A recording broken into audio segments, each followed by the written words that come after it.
Yaumiddin, amma ba'd. Allahumma 'allimna bima yanfa'una wanfa'na bima 'allamtana wa zidna 'ilma ya rabbal alamin. Allahumma la sahla illa ma ja'altahu sahla wa anta taj'alul hazna idza syi'ta sahla. Tapi ikhwan dan akhwat fillah, azinallahu wa iyyakum, kembali kita melanjutkan kajian kita yang berkaitan dengan benda-benda yang dihukumi najis oleh para ulama. Baik. Yang pertama yang disebutkan oleh mu'allif rahimahullah taala, pertama yang kita sebutkan tadi yaitu maitatul hayawan, bangkai hewan. Baik. Bangkai hewan itu adalah najis. Ya, ini ijma para ulama. Tapi seperti yang saya sebutkan nanti, ya, yang dihukumi najis di sini yang mana, bangkainya mana yang dihukumi najis. Adapun bulu hewan mati, bulunya hewan yang mati, begitu juga tanduknya ataupun tulang hewan, itu diperselisihkan para ulama. Baik, giginya pun juga diperselisihkan oleh para ulama najis ataukah tidaknya. Selain daripada itu, bagian-bagian daripada bangkai hewan itu dihukumi najis.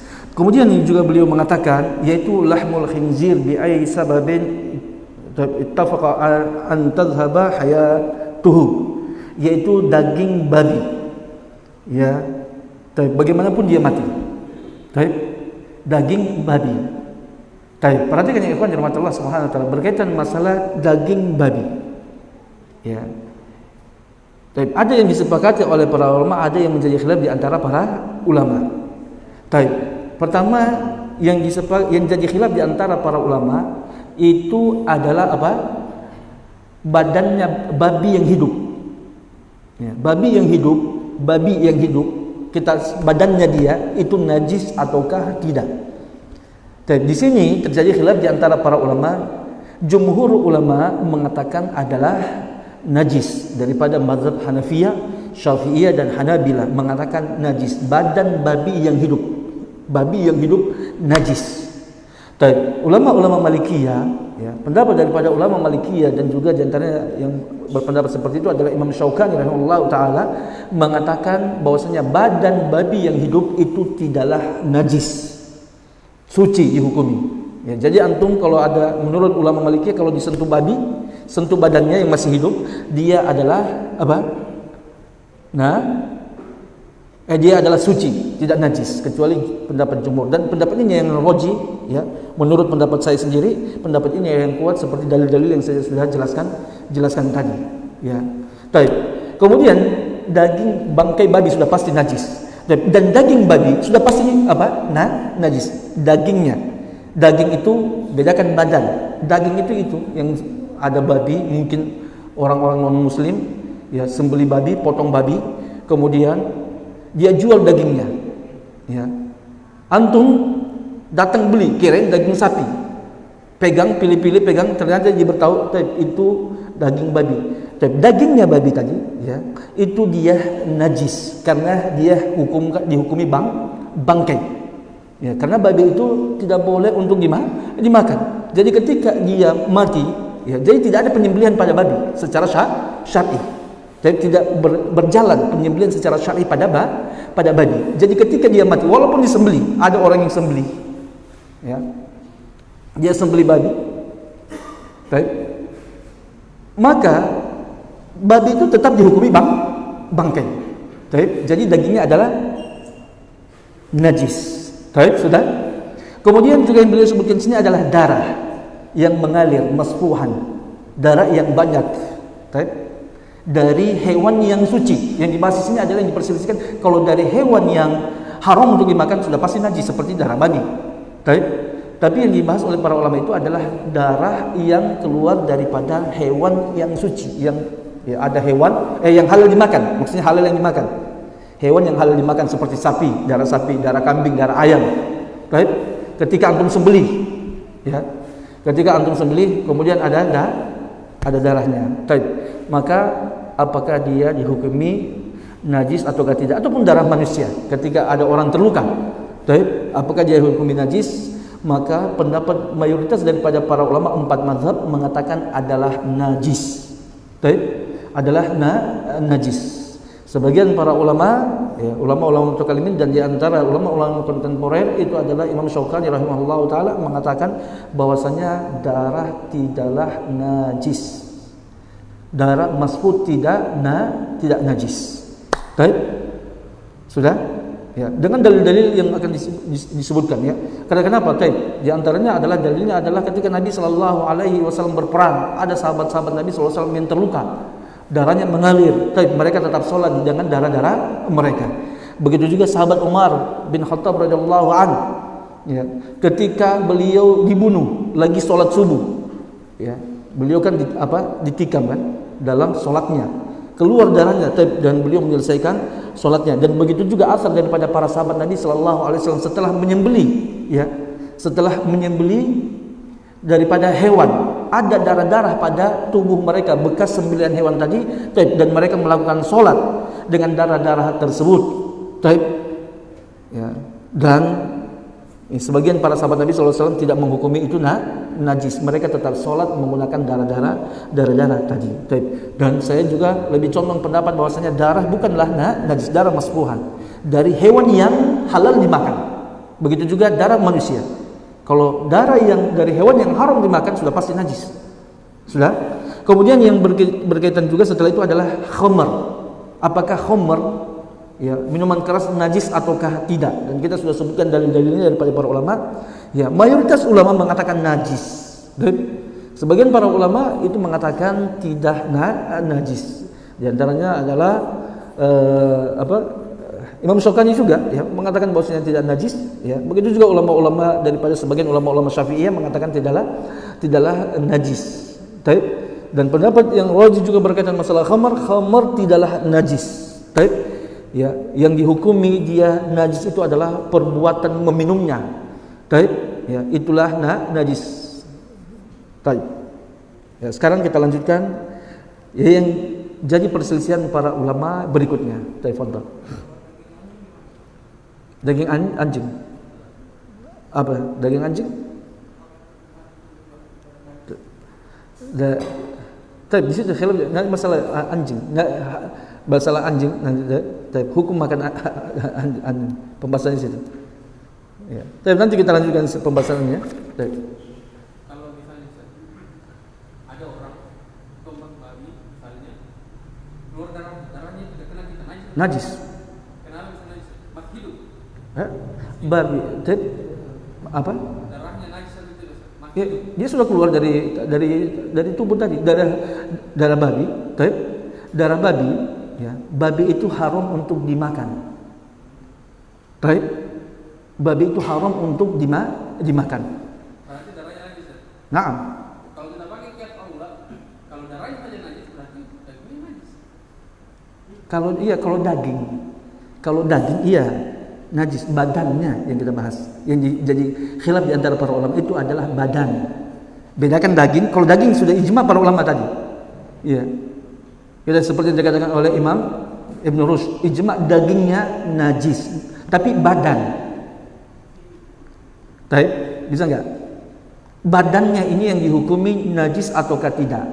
Misalkan contohnya begini saya bilang tadi, kalau badannya babi, ada babi yang hidup, makanya saya bilang tadi babi badannya hidup, karena kalau daging sudah pasti mati, gitu kan? Nggak ada nyawa lagi di situ, tapi badannya ada babi yang masih hidup, masih kecil, lucu lagi, ya? Ada yang gendong-gendong, antum datang sentuh, babi, ya lucunya ini babi, gitu kan? Ada banyak mu'alaf yang melakukan mungkin seperti itu kan, betul kan? Mungkin kalau sekarang kita di sini mana kita melakukan, tapi dari daerah-daerah yang sedikit kaum muslimin minoritas dan mereka memang adatnya bergaul dengan hewan tersebut, bisa saja lakukan itu. Maka perlu kita memberikan penjelasan buat mereka, gitu kan? Dia sentuh, ya, badan babi yang hidup tadi. Di sini kalau jumhur ulama mengatakan najis, badan babi hidup, badannya najis. Kalau ya ulama Malikiyah mengatakan badan babi yang hidup badannya itu tidak najis. Kalau dagingnya, ya dagingnya najis. Bedakan badan, bedakan daging, kan? Kalau daging itu saya berikan gambaran tadi, itu tadi ada orang datang jual daging babi, dia sudah potong-potong itu babi, dagingnya dia bawakan. Itu kan bukan badannya, dagingnya. Kemudian disentuh, ada orang sentuh. Maka kita katakan daging babi yang tadi itu dipotong-potong tadi itu dia najis. Karena kenapa? Dihukumi bangkai.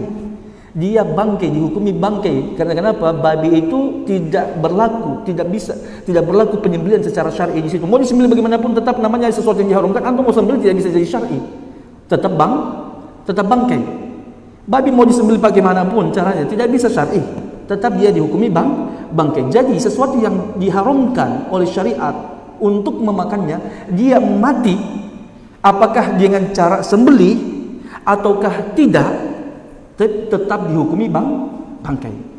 Inilah yang ijma' para ulama. Apa? Daging babi kulitnya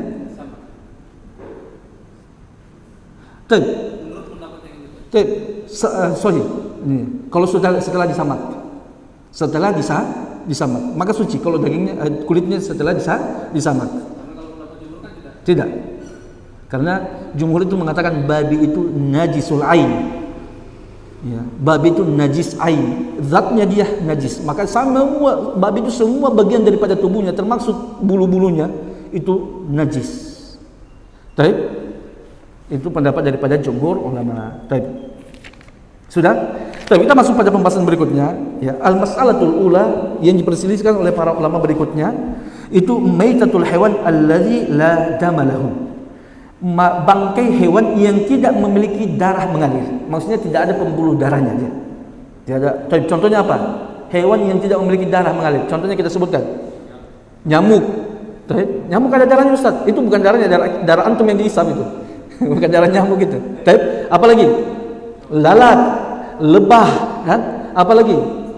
Semut, apalagi? Cicak itu ada enggak? Cicak, kan?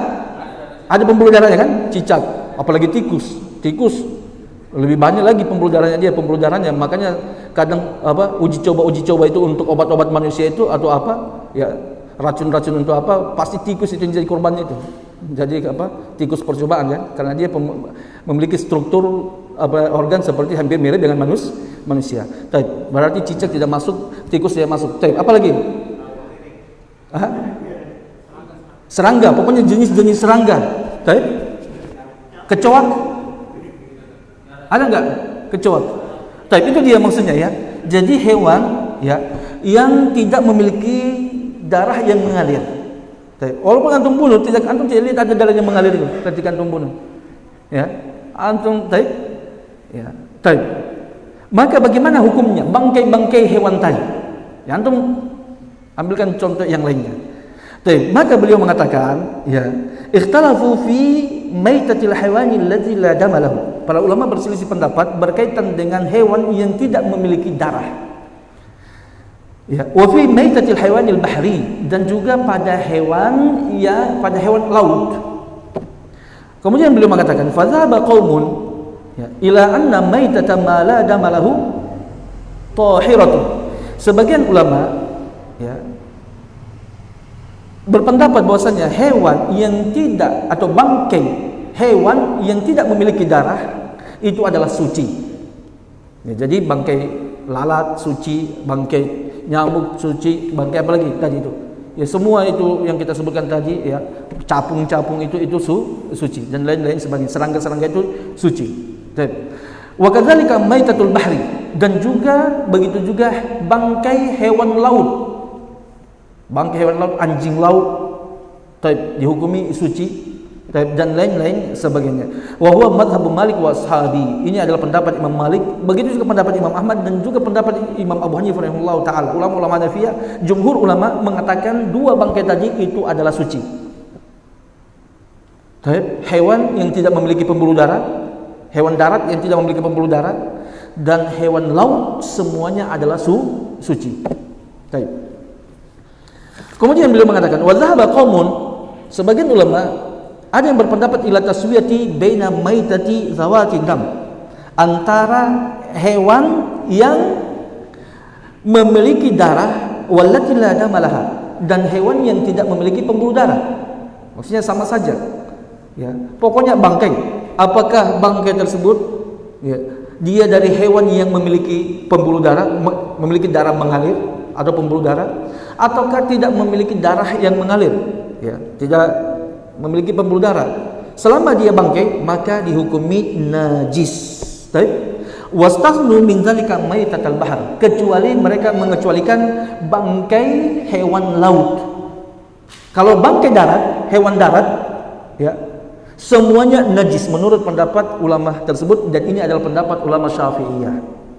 Ya, pendapat Imam Syafi'i dan ulama-ulama Syafi'iyah mengatakan bahwasanya semua bangkai, ya, hewan darat itu najis. Apakah memiliki pembuluh darah atau tidak memiliki pembuluh darah, atau memiliki darah yang mengalir ataukah tidak memiliki darah yang mengalir. Selama dia bangkai dan dia hewan darat maka najis. Kecuali apa? Kecuali hewan laut. Hewan laut barulah suci. Dan ini pendapat daripada Imam Syafi'i rahimahullah taala, illa ma waqal ittifaq, kecuali ya, sesuatu yang telah disepakati oleh para ulama, annahu laisa bimaitatin, bahwasanya sesuatu tadi itu bukanlah bangkai. Ini dikecualikan berarti, ya. Contohnya apa? Adudul khal. Apa itu adudul khal? Ulat daripada buah, ya, ataupun dari pokoknya ulat yang itu, ya. Biasanya mungkin antum fermentasi atau buah ada fermentasi membuat cuka, mungkin keluarkan ulat-ulatnya itu. Taib, maka itu dia dihukumi suci. Taib. Wa ma yatawalladu fil mat'umat, dan apa yang lahir daripada makanan, jenis-jenis makanan, yaitu ulat-ulat. Ya, antum makan jambu air, taib, di situ ada ulatnya. Benar enggak? Antum sikat saja. Ya, taib. Maka apa yang muncul yang daripada makanan-makanan tadi, yang ada dalam makanan-makanan tadi berupa ulat-ulat tadi, maka berkata mu'allif rahimahullah telah sepakat para ulama bahwasanya dia adalah suci. Baik. Ya. Itu tadi khal itu dia cuka. Ya. Maksudnya mungkin antum fermentasi, kan biasa cuka kan itu lewat proses fermentasi. Biasanya itu sudah membusuk kan dia. Ya, mungkin ada ulat-ulatnya cuka tersebut, maka dia dihukumi suci. Begitu juga ulat-ulat yang ada pada makanan. Baik? Sudah?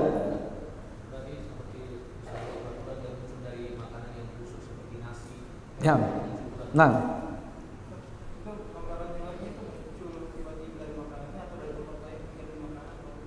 ulat dari tempat lain, bagaimana caranya ulat dari tempat lain?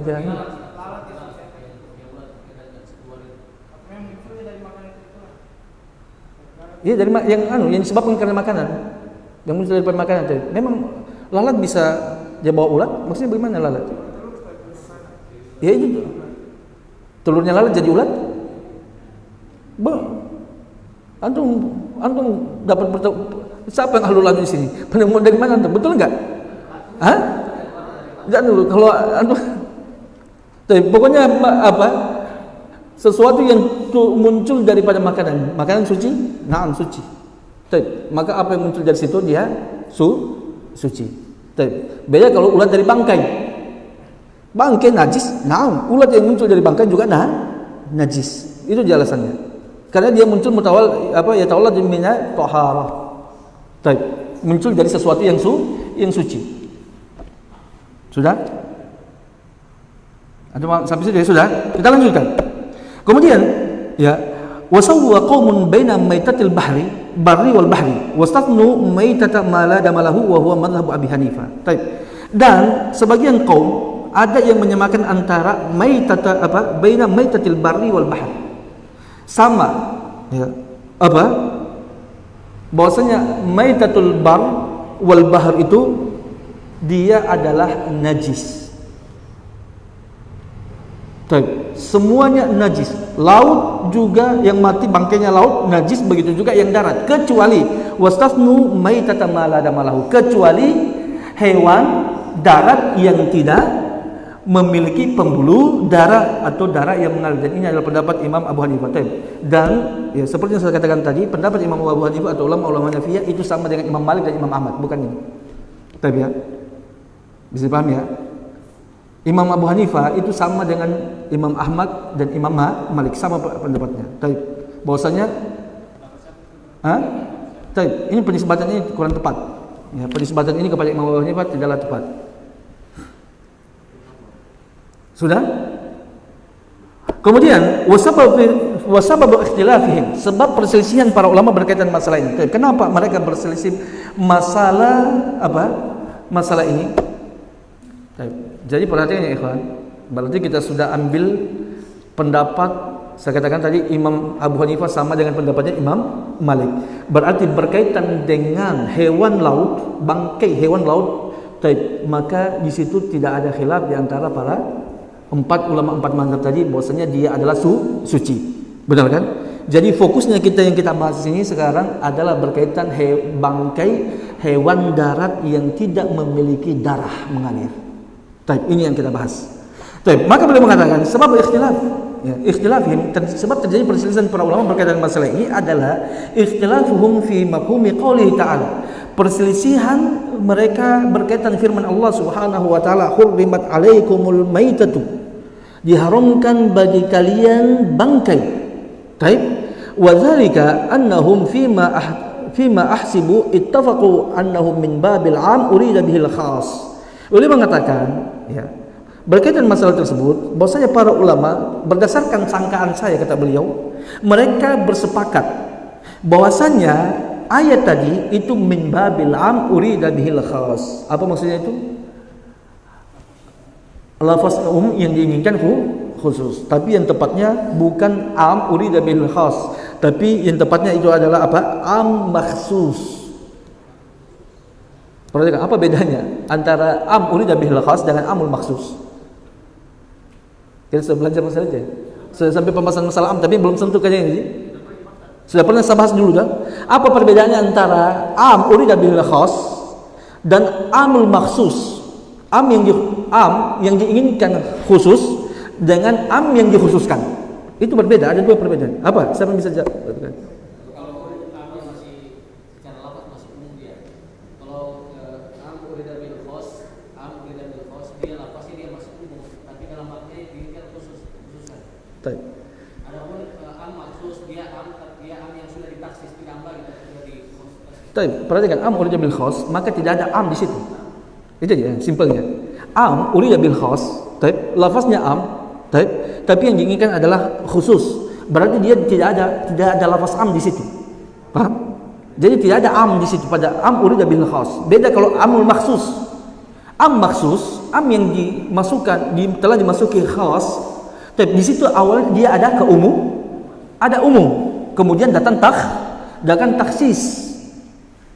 Tapi ya, bisa paham ya? Dan yang beliau katakan sini, sebab perselisihan para ulama, ya, berkaitan dengan masalah tersebut, setelah bahwasanya berkaitan maksud firman Allah, hurrimat alaikumul maitatu. Apakah al-maitatu di situ lafaznya am urida bil khas? Maksudnya kalau am urida bil khas, maksudnya lafaznya al-maitatu di situ memang lafaznya am, tapi yang dimaksudkan di situ adalah ini. Tidak, bukan itu. Tapi di sini adalah am al-makhsus. Dia ini adalah lafaznya am, dakhalahu takhsis, dimasuki oleh takhsis. Wa dzalika annahum, sudah selesai situ. Waqtalafu ayyu khasin urida bihi.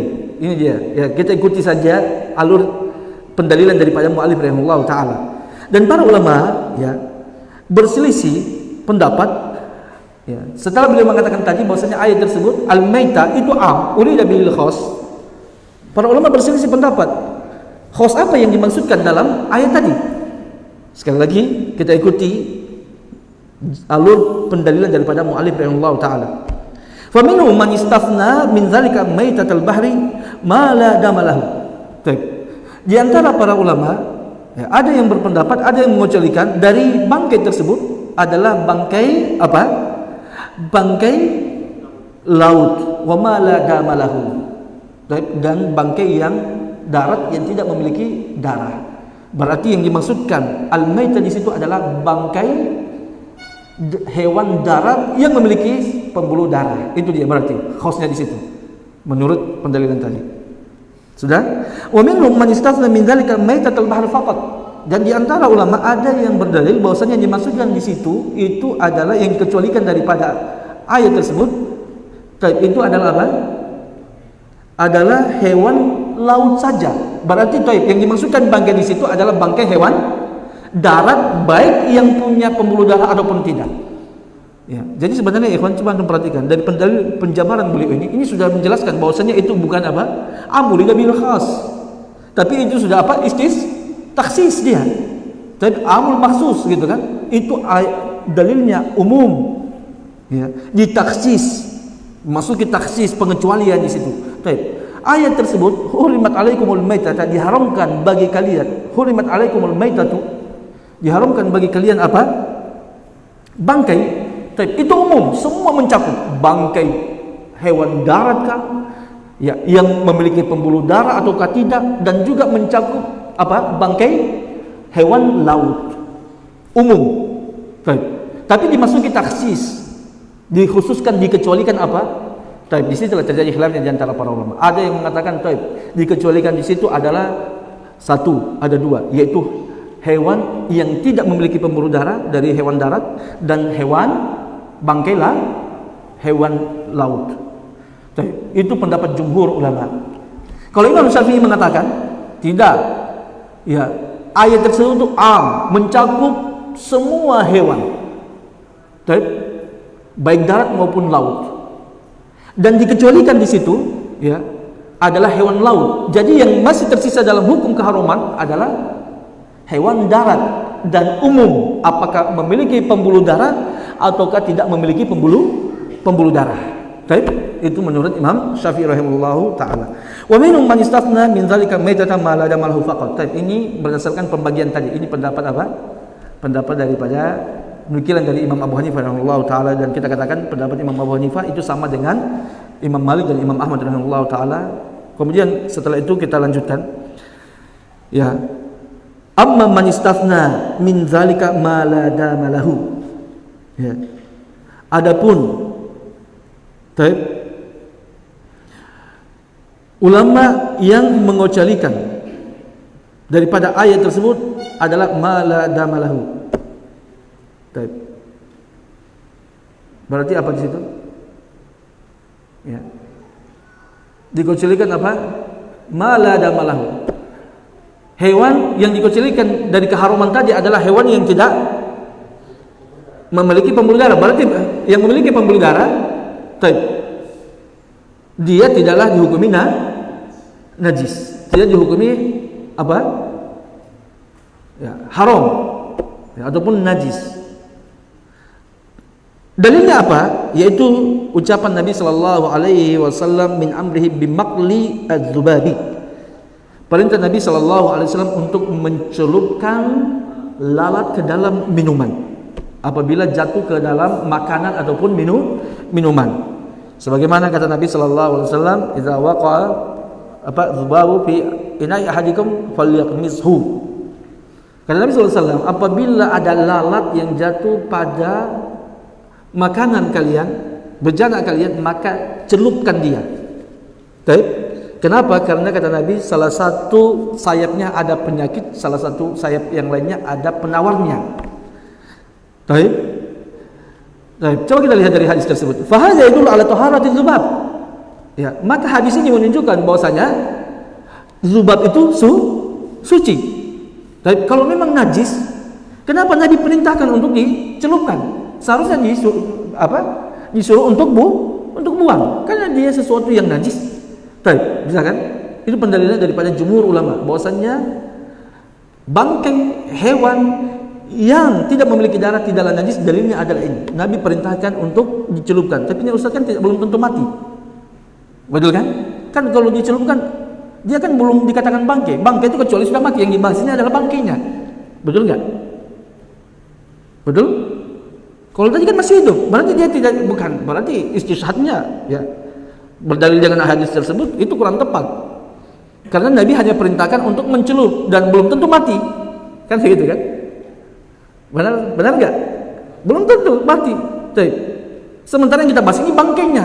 Jadi antum berdalil dengan hadis tersebut tidaklah tepat. Maka coba kita lihat. Kata jumhur, ini kita bisa berdalil dengan hadis tersebut. Karena kenapa? Nabi sallallahu alaihi wasallam mengatakan apa? Ya, apabila lalat jatuh di makanan, ya, salah seorang di antara kalian hendaklah dia celup. Taib, makanan di situ apakah makanan yang panas ataukah yang tidak panas, selama dia jatuh dicelupkan. Taib, kalau dicelupkan di tempat yang panas pasti mati dia. Paham enggak? Cara pendalilannya jumhur ulama. Antum celupkan apa? Celupkan zubab, ya, lalat ke dalam makanan yang panas. Taib, zonnya, taib, ghalabatul zonnya, mati apa tidak? Mati. Taib, maka di situ zahirnya pasti dia mati. Taib, maka ketika dia mati jadi bangkai dan dia masih berada di dalam makanan, itu dalil daripada jumhur ulama. Taib, bisa paham sampai situ ya? Maka beliau, ya, walaysa lidzalika illatun illa annahu ghairu dzidam. Dan ya tidak ada alasan pembolehan untuk melakukan celupan kepada lalat tadi yang jatuh di makanan. Alasannya kenapa dibolehkan? Kecuali satu alasannya, karena dia hewan yang tidak memiliki pembuluh darah. Taib. Ini dalilnya daripada jumhur ulama yang mengatakan bahwasanya hewan yang tidak memiliki pembuluh darah bangkainya tidaklah najis. Tidaklah najis. Baik. Ya. Coba untuk mengira. Tidaklah najis. Baik. Dan setelah ini mereka mengkiaskan, ya, dengan lalat terhadap semua hewan.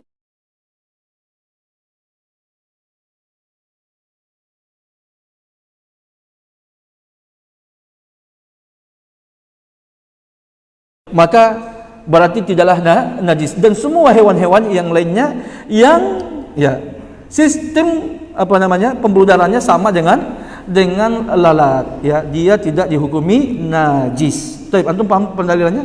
Baik, itu pendalilan jumhur ulama. Baik, kemudian wa amma Syafi'i fa indahu anna hadza khasun bizubabi liqauli alaihi salatu wasalam. Imam Syafi'i rahimahullah taala beliau mengatakan bahwasanya perintah untuk apa? Untuk mencelupkan, ya,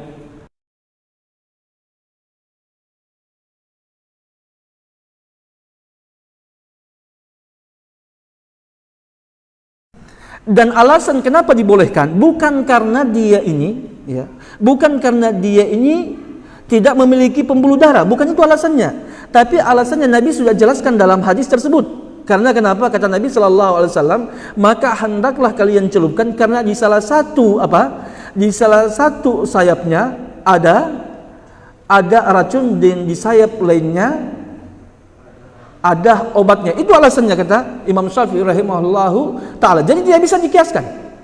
Tidak bisa dikiaskan kepada yang lainnya. Karena, ya, ilahnya tidak ada pada alasan pembolehan tadi, itu tidak berlaku pada hewan-hewan yang lainnya. Ya, ini hanya khusus untuk lalat saja.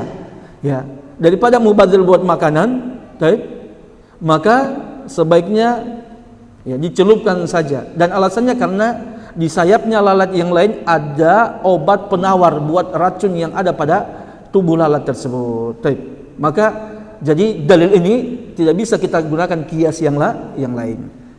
Maka kemudian beliau mengatakan, fa inna fi ihda janahaihi da'un wa fil ukhra dawa, karena salah satu sayapnya ada penyakit dan di sayap lainnya ada obatnya. Wa wahhana Syafi'i hadzal mafhuma min al-hadisi bi anna zahir al-kitabi yaqtadi anna al-maitata wad dama naw'ani min anwa'il muharramat. Beliau mengatakan, dan Imam Syafi'i melemahkan, ya, wa wahana Syafi'i, Imam Syafi'i melemahkan hadzal mafhum minal hadis, pemahaman yang dipahami daripada hadis tersebut. Apa yang dipahami tadi oleh jumhur? Itu tadi, kenapa dibolehkan untuk mencelupkan hewan lalat ke dalam makanan, padahal kemungkinan zahirnya dia akan mati. Alasannya karena dipahami bahwasanya karena dia tidak memiliki darah yang mengalir. Tapi ini zahirnya, dan Imam Syafi'i melemahkan pemahaman tersebut. Ya, alasan tersebut dilemahkan oleh Imam Syafi'i. Kenapa? Bagaimana beliau melemahkan? Karena zahir kitab beliau, zahir daripada ayat hurrimat alaikumul maitatu, diharamkan bagi kalian bangkai. Zahirnya yaqtadi mengharuskan annal maitata, bahwasanya bangkai wadam dan darah adalah nau'ani min anwa'il muharramat. Itu adalah dua jenis benda dari benda-benda yang diharamkan. Maksudnya bangkai haram berdasarkan zahir ayat tadi. Begitu juga dengan darah, itu haram sebab terjadinya pengharaman pada bangkai. Ya. Kemudian apa? Fakai sudah qawiyun kama tara, dan ini betul ya, dalil yang sangat kuat sebagaimana yang kalian telah ketahui. Fa innahu law kana dam huwa sababu fi tahrimil maita, karena sesungguhnya seandainya darah itu adalah sebab untuk mengharamkan apa? Mengharamkan bangkai. Lamma kana tartafi'ul hurumiyati anil haywani bi zakati, maka tidak akan hilang keharaman dari hewan yang disembelih. Maksudnya beliau ya, saya lanjutkan dulu. Wa tabaqa hurmiyatid dam allazi la yanfasilu ba'du anil muzakkati, dan tetaplah keharaman darah tersebut yang tidak terpisah ya dari hewan setelah disembelih. Maksudnya ikhwan yang Allah Subhanahu wa taala. Ya, tadi jumhur ulama kan mengatakan hewan yang tidak memiliki pembuluh darah, di antaranya adalah zubab, lalat. Nabi kan dalilnya kan jumhur, Nabi memerintahkan untuk mencelupkan lalat. Pasti dia mati. Dicelupkan di tempat yang panas, pasti mati, jadi bangkai. Tapi Nabi membolehkan, seandainya itu najis, maka pasti Nabi larang. Itu dalilnya. Dan kenapa Nabi membolehkan? Alasannya cuma satu. Kata menurut jumhur, karena lalat tidak memiliki darah yang mengalir. Maka Imam Syafi'i mengatakan, membantah pendapat tersebut, zahir tadi, pemahaman tadi. Beliau mengatakan, coba kita lihat katanya. Dalam ayat Al-Quran, zahir daripada ayat-ayat Al-Quran yang berbicara tentang darah, benda yang diharamkan. Darah karena dia darah, bangkai karena dia bangkai. Itu dia. Kenapa bangkai diharamkan? Ya karena alasannya bangkai. Kenapa darah diharamkan? Ya karena dia darah masfuh. Tapi itu dia alasannya. Maka beliau mengatakan, tapi itu dia, dua benda tadi itu diharamkan memang secara zatnya. Maka ya, kalau kalian mau mengatakan bahwasannya ya, lalat tadi ya, dia kan bangkai ya, tidak diharamkan karena alasannya karena dia tidak ada mengalir, tidak memiliki darah yang mengalir. Berarti kalian mau menjadikan alasan ya, alasan bangkai haram karena ada darah. Paham enggak? Karena ada darah. Kalau ada darah, maka kita katakan itu kan konsekuensi daripada ucapan jumhur, betul ya. Berarti seakan-akan jumhur mengatakan kenapa bangkai haram? Karena ada darahnya. Kata Imam Syafi'i salah, bukan itu, bukan karena ada darahnya. Ya, darah itu sudah diharamkan secara zatnya sendiri. Bangkai diharamkan bukan karena apa? Karena ada darahnya. Kalau seperti begitu kata Imam Syafi'i, ya, kalau memang bangkai itu diharamkan karena dia ada darahnya, maka berarti walaupun hewan tadi disembelih, ya, bukan bangkai, walaupun dia disembelih, maka seharusnya konsekuensinya tetap juga haram. Karena kenapa? Masih ada darahnya. Antum sembelih kambing, masih ada darah enggak di tubuhnya kambing tadi? Masih ada, walaupun sudah disembelih. Seharusnya kalau begitu konsekuensinya juga apa? Harusnya haram. Karena alasannya bangkai haram karena ada darah menurut kalian wahai jumhur ulama. Antum paham sampai sini pendalilan Imam Syafi'i? Ya, memang kalau kita sampai di situ qawi. Ya. Tapi apa? Ya. Ingat, tidak semua darah itu diharamkan oleh Allah Subhanahu wa taala. Darah yang diharamkan oleh Allah Subhanahu itu adalah darah masfuh. Tidak semua darah diharamkan. Ya, darah yang diharamkan yang dikatakan oleh Allah Subhanahu wa taala keharaman darah tadi itu adalah darah masfuh, darah yang mengalir. Adapun darah yang tersimpan di urat-urat hewan, ataupun tersimpan di kulit-kulit hewan, ataupun di daging-daging hewan, maka itu tidak diharamkan. Yang diharamkan oleh syariat itu adalah darah masfuh yang mengalir. Darah yang tersimpan di hewan tadi itu tidak, maka tidak diharamkan. Benar kan? Ya, tidak seperti begitu. Pahami tadi tidak seperti begitu, ya. Baik. Darah tadi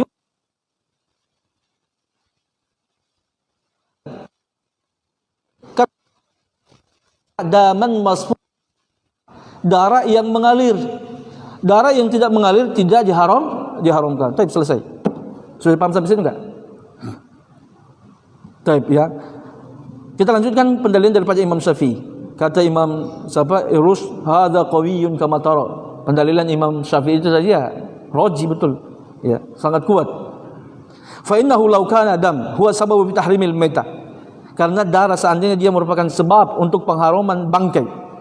La makana tartafiul hurmiyati 'anil haiwani bi zakati, itu dia tadi. Maka keharuman itu tidak akan terangkat, tidak akan hilang daripada hewan walaupun disembelih.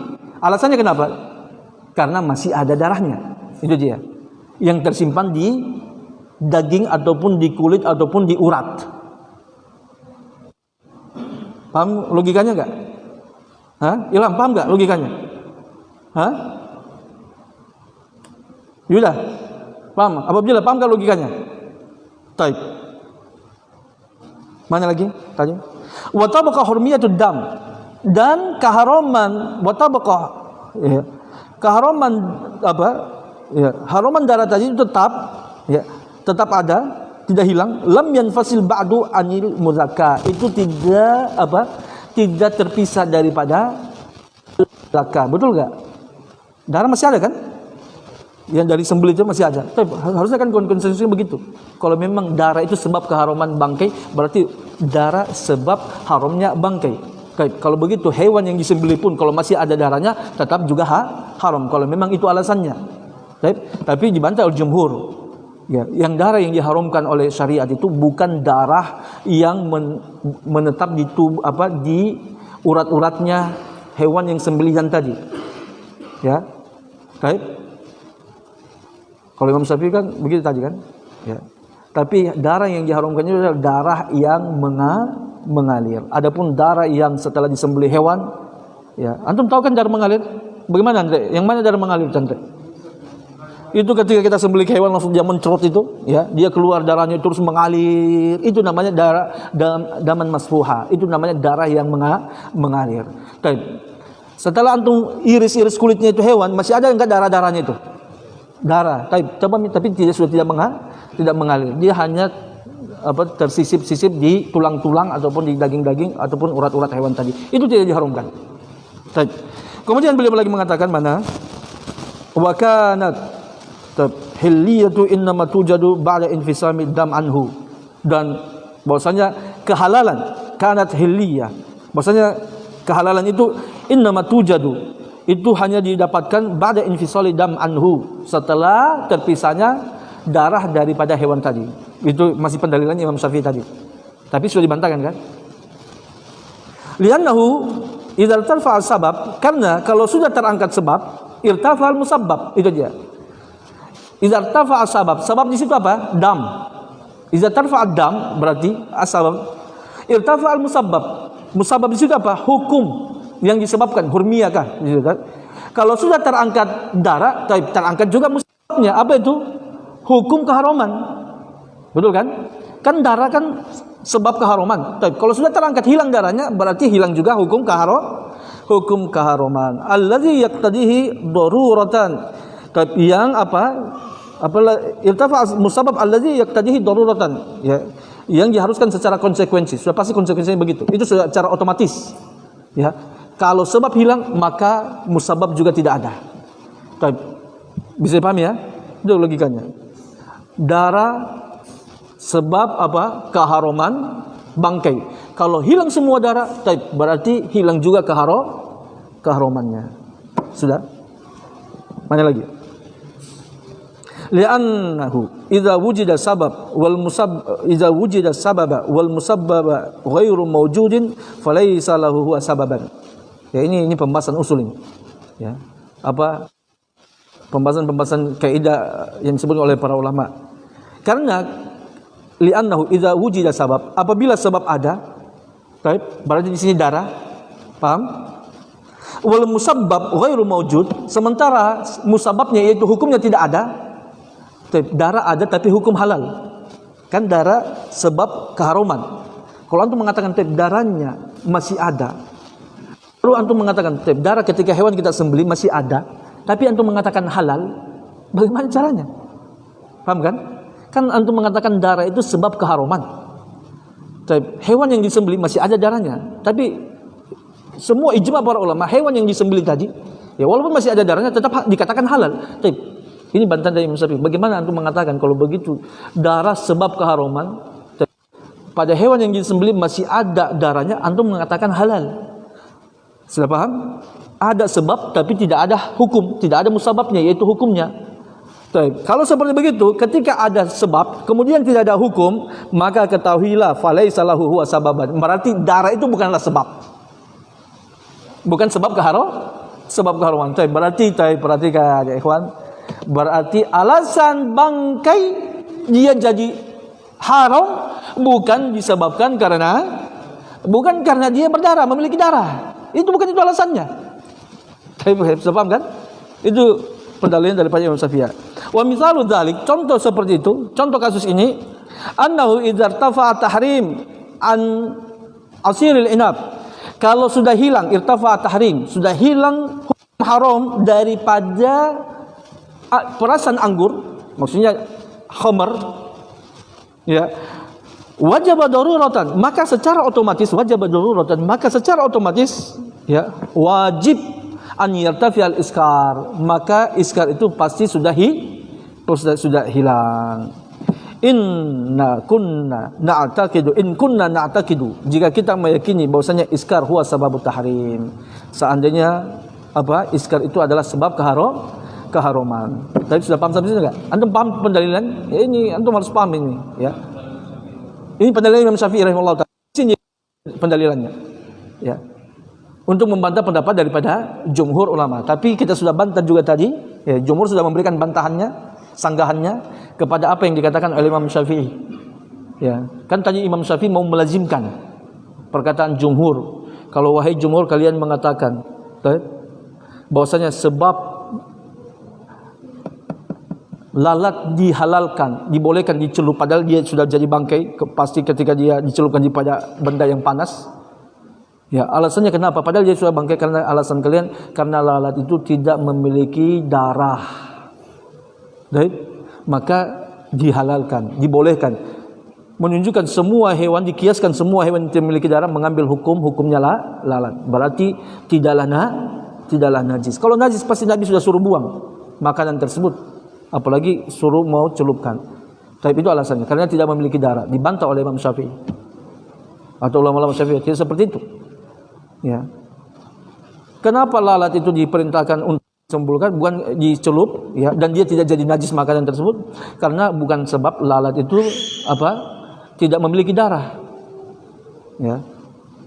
Kalau kalian mau menjadikan lalat itu, ya, alasan bangkai, berarti kalau kalian mengatakan lalat, ya, tetap dihukumi najis walaupun sudah jadi bangkai, dihukumi suci walaupun sudah jadi bangkai, itu karena dia memiliki darah. Berarti kalian mau menjadikan alasan bangkai haram karena dia memiliki darah. Tapi kalau seperti begitu berarti darah adalah sebab keharumannya bangkai. Baik? Udah, kalau begitu hewan yang disembelih juga, ya, hewan yang sudah disembelih juga tetap masih ada darahnya. Kan begitu kan? Entah hilang darah dari tubuhnya yang disembelih secara syar'i. Antum kurban itu sembelih hewan, tetap masih ada darahnya. Tapi kenapa kalian menghalalkannya? Itu dia alasan Imam Syafi'i. Ya. Kalian mengatakan tetap halal. Ya, ijma para ulama mengatakan halal. Tapi kalau seperti begitu, kalian mengatakan halal, berarti sebab bangkai sebagai dihukumi haram bukan karena sebab darah. Karena kalau sebab darah seharusnya hewan yang disembelih pun juga yang masih ada darahnya yang melekat pada tubuhnya, urat-uratnya dan daging-dagingnya dan tulangnya tetap dihukumi sebagai haram. Berarti dia bukanlah sebab. Sebagaimana kita mengatakan, ya,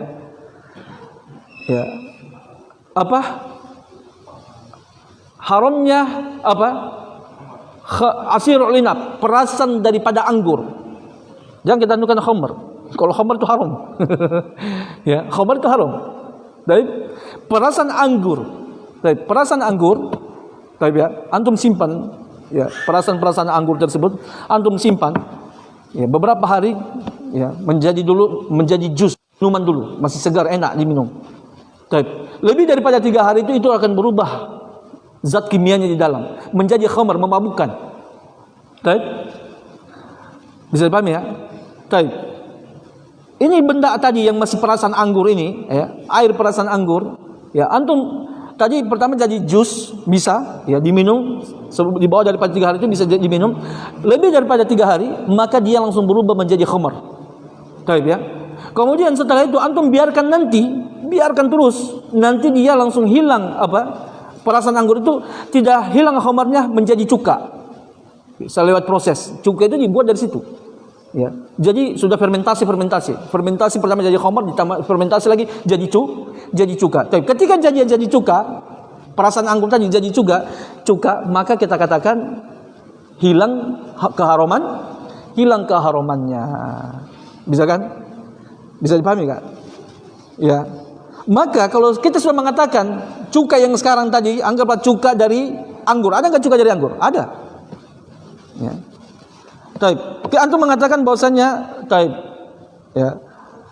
Cuka ini cuka perasan anggur ini taib. Antum mengatakan dia tidak haram. Berarti logikanya apa? Berarti sudah terangkat zat memabukkannya. Karena kenapa? Keharuman itu disebabkan karena alasannya dia haram karena mabuk. Taib itu dia. Sudah terakhir kita lanjutkan, wa amma man istasna min zalika maitatal bahr. Adapun ulama yang mengecualikan daripada bangkai ya tersebut adalah bangkai hewan laut. Fa innahu dhahaba ila al-asad sabit. Dan ini pendapat siapa? Imam Syafi'i rahimahullah taala. Imam Syafi'i kan mengatakan semua bangkai haram. Bangkai haram. Baik hewan darat, baik yang punya pembuluh darah ataupun tidak, haram kecuali satu, bangkai hewan laut. Beliau dengan apa?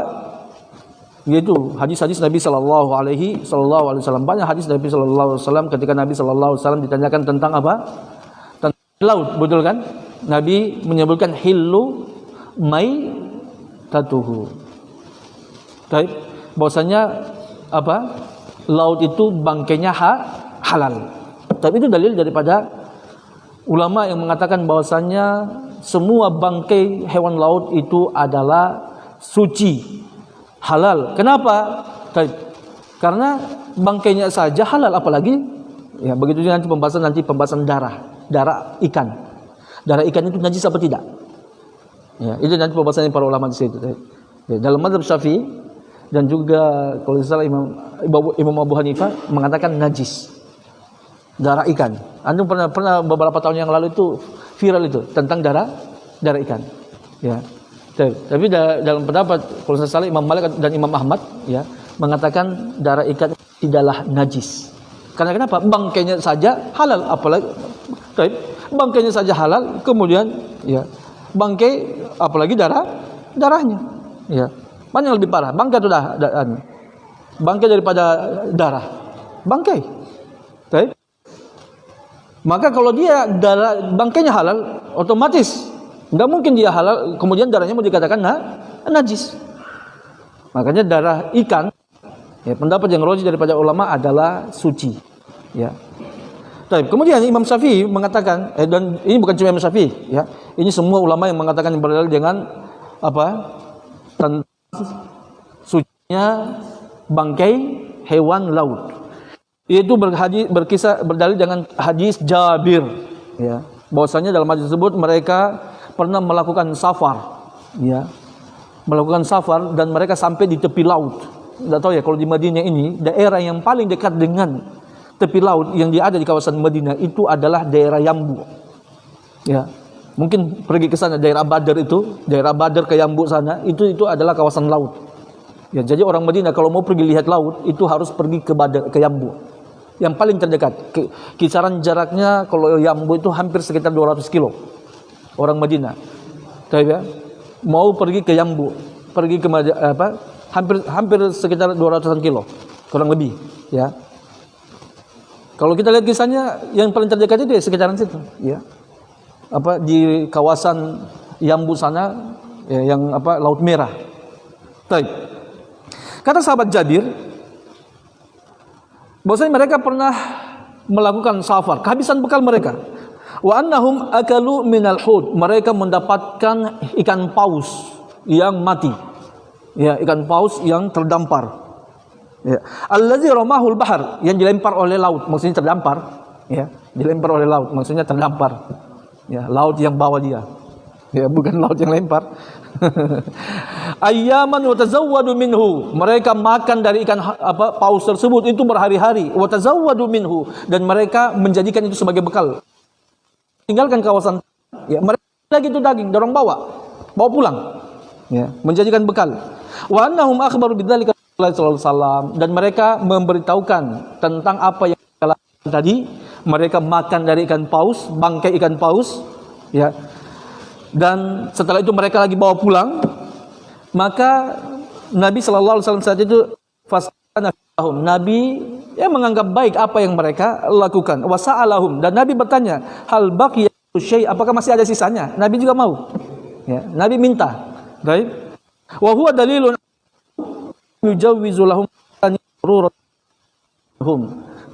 Dalil tersebut menunjukkan Nabi membolehkan makan ikan paus yang dilempar tadi, yang terdampar, itu bukan karena tubihul mahzurat, karena alasan darurat. Mungkin ada yang mengatakan, oh itu ya, itu darurat, boleh makan ikan itu, mungkin dapat, boleh sahabat makan paus tadi itu tidak melarangnya darurat. Tidak ada darurat itu pilihan. Dalilnya mana? Membawa lagi, tidak boleh dibawa. Ya, kalau darurat tidak boleh untuk menjadikan bekal itu. Tapi makan antum sampai suatu tempat tidak ada makanan, ada pancam babi, antum makan, ya, karena terpaksa darurat. Kalau tidak makan mati saat itu, ataupun tidak mati, setengah mati, ya, antum. Maka makan, tapi tidak boleh antum bawa jadi bekal, ya. Tapi kan jalan terus, nanti kalau tidak ada lagi baru antum cari lagi. Tapi itu dalil tadi. Betul kan? Bahkan Nabi minta, ada enggak ya tersisanya? Kalau memang itu ya, karena darurat kan meminta sisa oleh sahabat tadi. Juga ya, mereka sallallahu alaihi wasallam maitatu, bahwasanya air laut itu suci dan mensucikan airnya, boleh digunakan bersuci, dan hil maituhu, bangkai halal. Ada ini semua dari karena semua jumhur itu sepakat bahwasanya bangkai hewan laut itu adalah. Wa amma Abu Hanifah umum, sebenarnya terlalu kaji. Imam Abu Hanifah bahwasanya bangkai hewan dia tidak, ya, redaksi oleh mu'allif rahimahullah ta'ala. Abu Hanifah ayat, ya, ala hadhil asar, terhadap hadis-hadis pun sucinya bangkai hewan laut. Ya, ayatnya tadi umuman ayat. Alaikumul, ya, harus bagi kalian bangkai. Itu umum. Ya. Imam Abu Hanifah, penjelasan beliau ini, ya, beliau Imam